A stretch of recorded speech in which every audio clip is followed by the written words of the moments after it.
सौतेली माँ और बेटी पार्ट 2। ये सोचकर कि सरिता और मोहन उसकी सेवा के लिए ही हैं। यह नया विचार उसके मन में गहरे तक जड़ें जमा रहा था और वह तय कर चुकी थी कि अब वह इसी तरह आगे बढ़ेगी। रिया ने अपने स्कूल की वर्दी बदलकर हल्के गुलाबी रंग की सूती फ्रॉक पहन ली। कपड़े बदलने के बाद भी उसके चेहरे पर वही भाव थे, एक ठंडा अभिमान जो धीरे धीरे उसके अंदर और गहराता जा रहा था। कुछ देर तक वह अपने कमरे में बैठी रही, किताब के पन्ने यूं ही पलटते हुए, लेकिन उसका ध्यान पढ़ाई पर नहीं था। उसके दिमाग में वही दृश्य घूम रहा था, सरिता का सिर उसके पैरों पर झुका हुआ, मोहन घुटनों के बल बैठा हुआ। ये सब उसे एक अजीब से संतोष से भर रहा था। थोड़ी देर बाद सरिता ने बाहर से आवाज दी, रिया, खाना तैयार है, आजा बेटा। रिया ने जैसे ही सरिता की आवाज सुनी, उसके होठों पर हल्की मुस्कान आ गई। एक और मौका, उसने मन ही मन सोचा। रिया ने धीरे धीरे कमरे से बाहर कदम रखा। उसके चेहरे पर अब भी वही ठंडा अभिमान झलक रहा था। उसने जानबूझकर अपनी चाल धीमी रखी, यह जताने के लिए कि उसे किसी की जल्दी की परवाह नहीं। जैसे ही वह हॉल में पहुंची, उसने देखा कि सरिता और मोहन जमीन पर दरी बिछाकर बैठ चुके थे और खाना खा रहे थे। उनका खाना शुरू हो चुका था, लेकिन सरिता की नज़रें अब भी दरवाजे की ओर थीं, जैसे वह रिया का इंतजार कर रही हो। रिया ने कुछ देर खड़े रहकर ये दृश्य देखा। रिया ने कुर्सी सरिता और मोहन के करीब खींची, लेकिन जमीन पर बैठने के बजाय वह आराम से उस पर बैठ गई। उसकी आंखों में वही शीतल अभिमान था। धीरे धीरे उसने अपने पैर आगे बढ़ाए, स्लीपर्स घसीटते हुए, और उन्हें सरिता और मोहन के पास ले आई। उसके पैर इतने करीब थे कि सरिता को पीछे हटना पड़ा, लेकिन रिया ने इसे नज़रअंदाज किया। उसने जानबूझकर अपने पैर थोड़ा और आगे बढ़ाए, उसकी स्लीपर्स सरिता की थाली के किनारे को छू रही थीं। सरिता के हाथ कांपे, लेकिन उसने कुछ नहीं कहा। मोहन ने भी ये देखा, पर वह सिर झुकाए रहा। रिया ने हल्की मुस्कान के साथ अपनी कुर्सी पर आराम से टिकते हुए कहा, खाओ न, तुम लोगों का खाना ठंडा हो रहा है। सरिता के हाथ रुक गए। उसने धीरे से ऊपर देखा, पहले रिया की ओर, फिर उसके पैरों की ओर, जो उसकी थाली के किनारे को छू रहे थे। एक पल के लिए सरिता कुछ कहने को हुई, लेकिन फिर उसने खुद को रोक लिया। सरिता ने धीरे से कहा, मैं तुम्हारी थाली लगा देती हूँ, बेटा। वह उठने के लिए तैयार हुई, लेकिन जैसे ही उसने उठने की कोशिश की, रिया ने अचानक अपना एक पैर उसके मोटे पेट पर रख दिया। सरिता की आंखें आश्चर्य और तकलीफ से फैल गईं। रिया ने धीरे धीरे अपना पैर दबाना शुरू कर दिया। उसकी सॉफ्ट स्लीपर्स सरिता की त्वचा को अंदर धंसाने लगीं। अभी बैठी रहो, रिया ने ठंडे लहजे में कहा, उसकी आवाज में हल्का सा मनोरंजन झलक रहा था। दर्द के मारे सरिता के मुंह से हल्की सिसकी निकल गई, लेकिन उसने कोई विरोध नहीं किया। मोहन ने ये सब देखा, लेकिन उसने चुपचाप अपनी नज़रें झुका ली, जैसे कुछ हुआ ही न हो। रिया ने अपने पैर से हल्का और दबाव डाला, सरिता की आंखों में आंसू छलक आए, लेकिन उसने अपनी जगह से हिलने की हिम्मत नहीं की। ये दृश्य पूरी तरह से सरिता के आत्मसम्मान को कुचल देने वाला था। रिया ने एक ठंडी मुस्कान के साथ जमीन पर गिरे हुए रोटी के टुकड़े की ओर इशारा किया। मैंने कहा था ना, पहले खाना खत्म करो, रिया ने धीरे से कहा, उसकी आवाज में हुक्म का तीखापन था। सरिता ने कांपते हुए उसकी बात सुनी, लेकिन कुछ कह नहीं पाई। तभी रिया ने धीरे से अपना पैर बढ़ाया और जमीन पर पड़ी रोटी को अपनी स्लीपर से छूते हुए कहा, लो, अब इसे उठा कर खाओ। सरिता का चेहरा शर्म और असहायता से झुक गया। मोहन ने सरिता की ओर देखा, लेकिन उसकी आंखों में भी बस लाचारी ही थी। मोहन के अंदर एक अजीब सी बेचैनी उठने लगी। अब तक वह सब कुछ चुपचाप सहता आ रहा था, लेकिन जब उसने देखा कि रिया बार बार जमीन पर गिरे खाने को अपने पैरों से कुचलकर खाने के लिए मजबूर कर रही है, तो उससे रहा नहीं गया। रिया ने एक और रोटी जमीन पर पड़ी देखी और हमेशा की तरह अपनी स्लीपर से उसे हल्के से दबाते हुए ठंडे लहजे में कहा, लो, इसे भी उठाकर खाओ। सरिता ने कांपते हुए अपनी नजरें झुका ली, लेकिन जैसे ही उसने रोटी उठाने के लिए हाथ बढ़ाया, मोहन अचानक बोल पड़ा, बस बहुत हो गया, रिया। कमरे में एक पल के लिए सन्नाटा छा गया। रिया की आंखें धीमे से उठी और उसने मोहन की तरफ देखा। उसके चेहरे पर कोई गुस्सा नहीं था, बल्कि एक अजीब सा ठंडा संजीदापन था। क्या कहा तुमने? रिया ने कुर्सी से थोड़ा आगे झुकते हुए पूछा। मोहन ने गहरी सांस ली और अपनी हिम्मत जुटाकर कहा, तुम हद से आगे बढ़ रही हो। माँ को इस तरह अपमानित मत करो। खाना पैरों से कुचल कर खिलाना ठीक नहीं है। रिया ने धीरे से अपनी स्लीपर जमीन पर घसीटी, जिससे एक हल्की आवाज हुई। फिर उसने जानबूझकर अपनी एड़ी उस रोटी के ऊपर और जोर से दबाई और मुस्कुराकर कहा, अच्छा, तो तुम्हें ये ठीक नहीं लग रहा।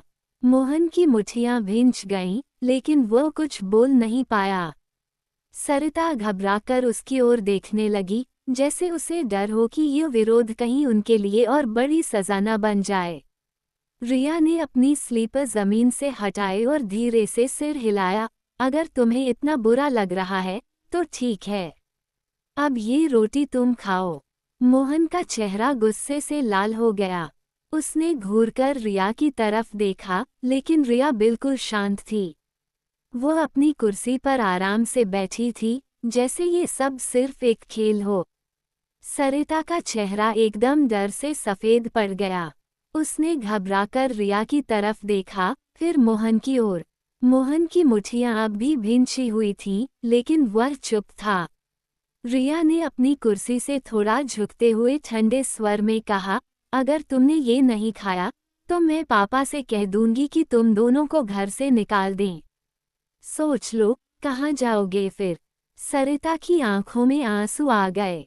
वह कांपते हुए तुरंत रिया के पैरों के पास झुकी और उसकी स्लीपर को दोनों हाथों से पकड़कर रोते हुए गिड़गिड़ाने लगी, नहीं रिया बेटा, प्लीज ऐसा मत करना।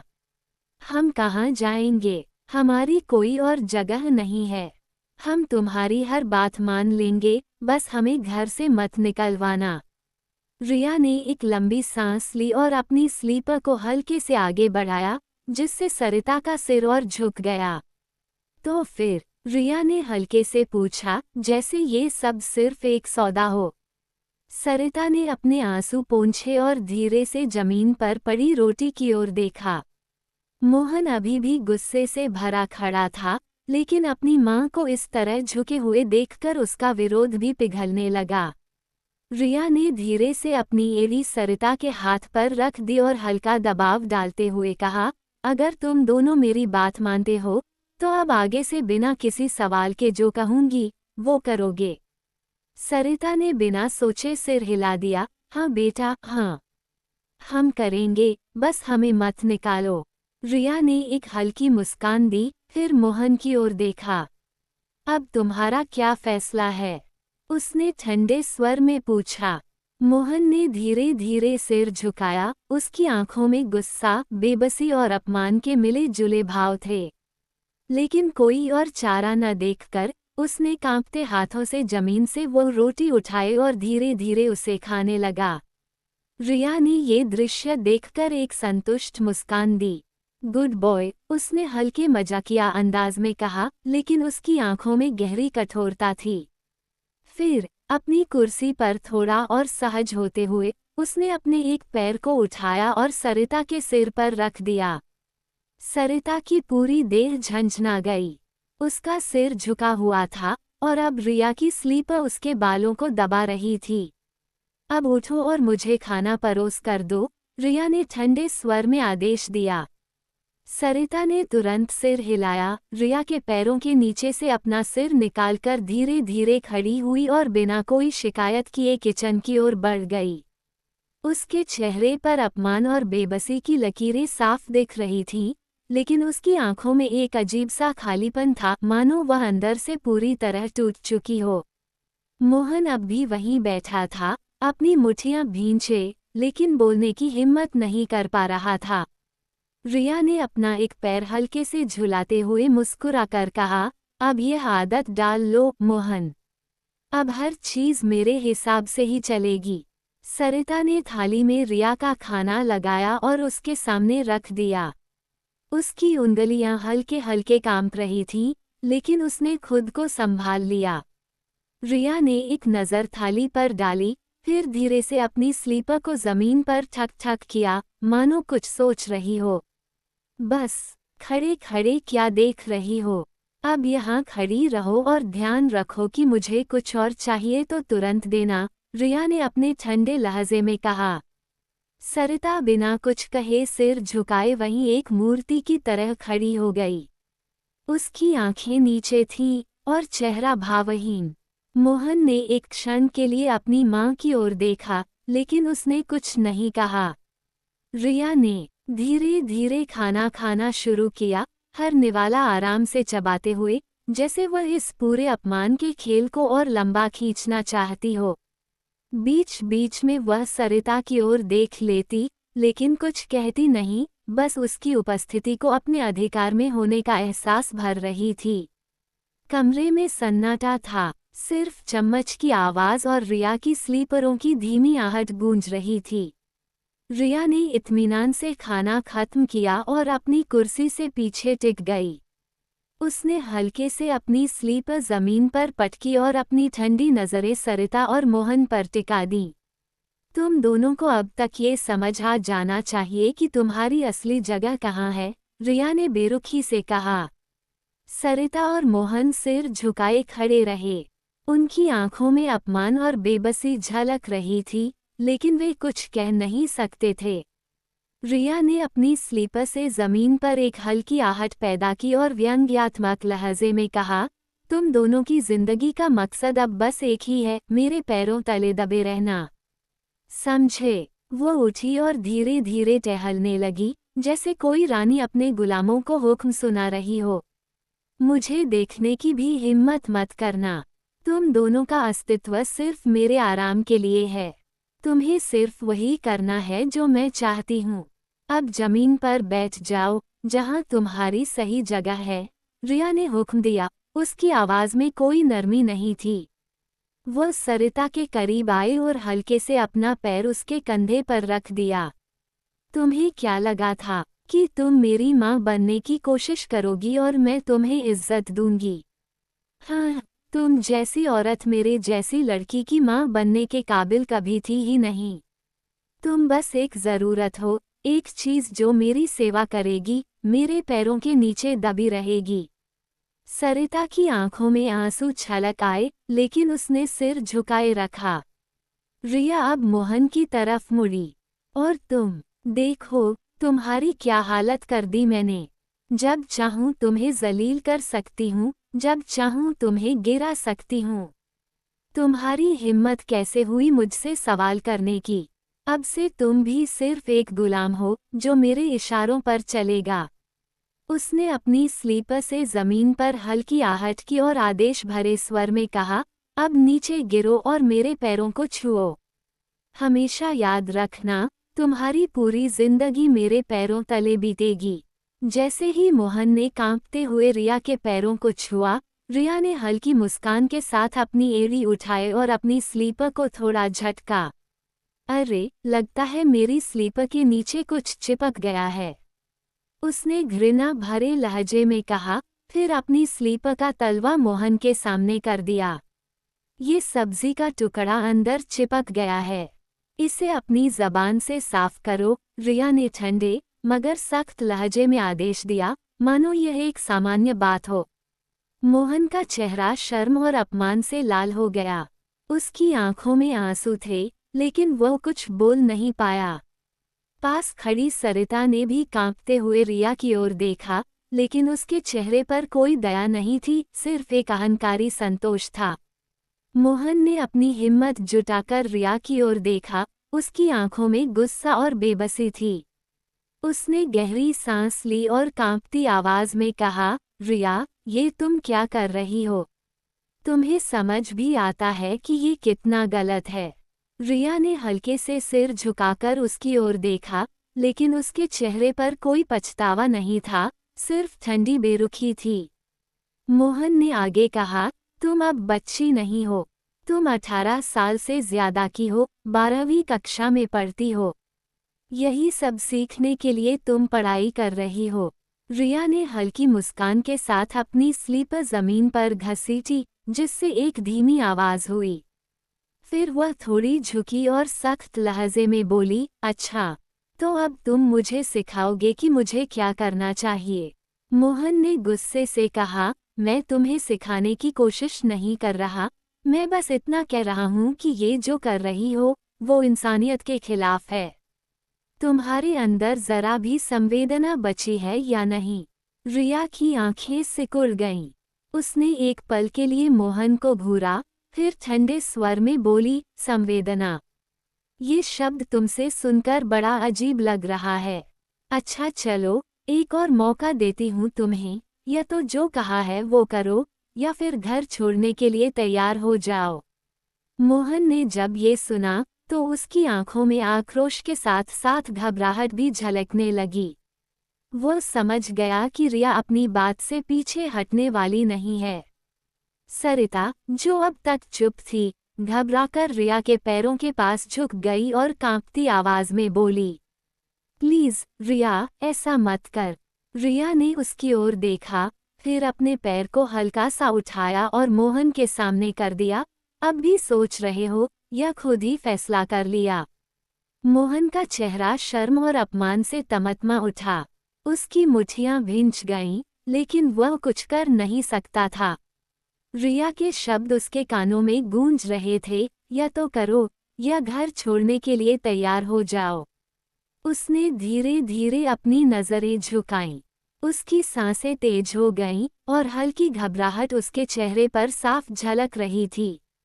रिया ने अपनी स्लीपर को जमीन पर थोड़ा घसीटा, जैसे उसे याद दिला रही हो कि समय बर्बाद मत करो। मोहन कांपते हुए घुटनों के बल झुका। उसके होंठ सूख चुके थे, लेकिन उसके पास कोई और चारा नहीं था। उसने धीरे धीरे अपना सिर झुकाया और अपनी आंखें बंद कर ली, ताकि वह अपनी बेइज्जती महसूस न करे। रिया ने अपनी ठंडी, कठोर आवाज में कहा, जोर से मत सोचो, जल्दी करो। मोहन ने कांपते हुए अपनी जीभ बाहर निकाली और धीरे धीरे रिया की स्लीपर के नीचे लगे सब्जी के छोटे टुकड़े को छुआ। उसके होठों से हल्की सिहरन दौड़ गई, लेकिन उसने मजबूरी में अपनी जीभ आगे बढ़ाई। जैसे ही उसकी जीभ स्लीपर के तलवे से स्पर्श हुई, उसे हल्की मिट्टी और मसालों की मिली-जुली अजीब सी गंध महसूस हुई। रिया ने हल्की मुस्कान के साथ अपनी कुर्सी पर आराम से टिकते हुए कहा, हाँ, ऐसे ही, अच्छी तरह से साफ करो। मोहन ने अपनी सारी घृणा और अपमान को अंदर दबाते हुए, अपने होठों को सख्त करके, उस चिपकी हुई सब्जी को धीरे धीरे चाटना शुरू किया। सब्जी के साथ हल्की धूल और जमीन की गंध भी उसके मुंह में घुल गई, जिससे उसे उबकाई आने लगी। लेकिन उसने खुद को रोक लिया। रिया ने हल्का सा अपना पैर हिलाया, जिससे उसकी स्लीपर थोड़ी और दब गई, और फिर ठंडी आवाज में कहा, पूरा साफ हुआ या नहीं? मोहन की आंखों में आंसू आ गए थे, लेकिन उसने किसी तरह हिम्मत जुटाकर अपनी जीभ से एक आखिरी बार उस जगह को चाटकर साफ कर दिया। उसके भीतर सब कुछ जल रहा था, आत्मसम्मान, गुस्सा, बेबसी, लेकिन उसके पास कोई रास्ता नहीं था। रिया ने एक गहरी सांस ली और संतोष से सिर हिलाया। फिर उसने अपने पैर को हल्का सा झटका दिया, जिससे मोहन का चेहरा एक पल के लिए पीछे हट गया। अच्छा किया, रिया ने मुस्कुराकर कहा, अब जाओ और अपनी औकात मत भूलना। अल्पविराम।